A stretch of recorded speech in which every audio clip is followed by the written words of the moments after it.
भारतीय नौदलाकडून अरबी समुद्रात अँटीशिप चाचणी सुरू. समुद्रातून दूरवर हल्ला करणाऱ्या क्षेपणास्त्रांचा सराव. देशाची सुरक्षा करण्यासाठी सर्वतोपरी असल्याची नौदलाची भूमिका.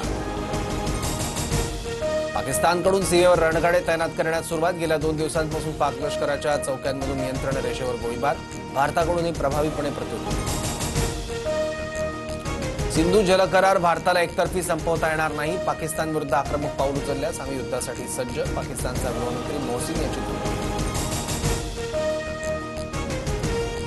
पाकव्याप्त काश्मीरमधल्या झेलम नदीला पूर.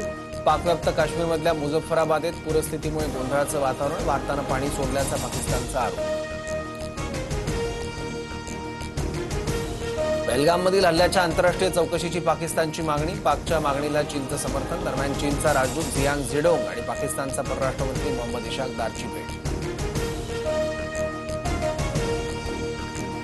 पाकिस्तानला आर्थिक कमजोर करणं गरजेचं.